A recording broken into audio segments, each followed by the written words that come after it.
उमरिया जिले के नौरोजाबाद तहसील अंतर्गत ग्राम पठारी के ज्वालामुखी मंदिर प्रांगण में श्रीमद् भागवत कथा चल रही है। कथावाचक शीघ्रता त्रिपाठी ने श्रीमद् भागवत कथा के अंतिम दिवस में सुदामा चरित्र की कथा उपस्थित श्रोताओं को सुनाई। उन्होंने बताया कि सुदामा जी के पास कृष्ण नाम का धन था।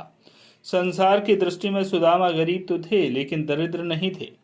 पत्नी सुशीला के बार बार कहने पर सुदामा अपने मित्र कृष्ण से मिलने गए। जैसे ही सुदामा अपने बचपन के मित्र द्वारकाधीश के महल के द्वार पहुंचे, तभी सुदामा जी की जीर्णहीन हालत देखकर द्वारपाल उन्हें रोक लेते हैं और उनसे पूछने लगते हैं कि आपको किससे मिलना है। तब सुदामा जी ने जवाब दिया कि मैं द्वारका के राजा भगवान श्री कृष्ण से मिलने आया हूँ।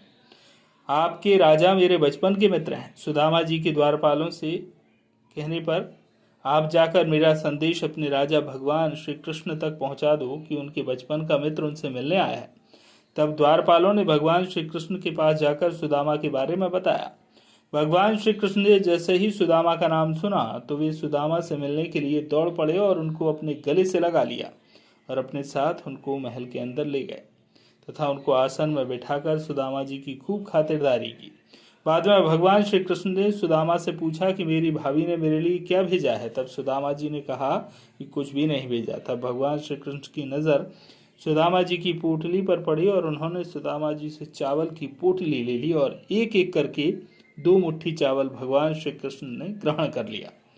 भगवान श्री कृष्ण के चावल ग्रहण करते ही सुदामा जी का गांव सुदामापुरी के नाम से विख्यात हो जाता है और सुदामा जी की कुटिया महल के रूप में परिवर्तित हो जाती है। भगवान श्री कृष्ण जैसे तीसरी मुट्ठी चावल अपने मुंह में डालते हैं तो रुक्मणी जी भगवान श्री कृष्ण का हाथ पकड़ लेती हैं और कहती हैं कि सब कुछ सुदामा जी को ही दे दोगे क्या। सुदामा जी भगवान श्री कृष्ण से मिलकर वापस अपने गांव आते हैं तो गांव में परिवर्तन देखकर हक्के बक्के रह जाते हैं और धीरे धीरे अपनी कुटिया की तरफ बढ़ते हैं। जैसे ही वे अपनी कुटिया के पास पहुंचते हैं तो यहाँ पर कुटिया तो महल के रूप में परिवर्तित देखकर चौंक जाते हैं और अपनी पत्नी सुशीला को रानी के रूप में देखते हैं तो तुरंत समझ जाते हैं कि भगवान श्री कृष्ण ने कुछ ना देकर भी सब कुछ दे दिया। कथावाचक शीघ्रता त्रिपाठी ने कहा कि मित्रता हो तो श्री कृष्ण और सुदामा जैसी हजारों की संख्या में उपस्थित श्रोताओं ने कथा सुदामा चरित्र का रसास्वादन कर अपने आप को धन्य किया। नौरोजाबाद से अनिल मिश्रा की रिपोर्ट।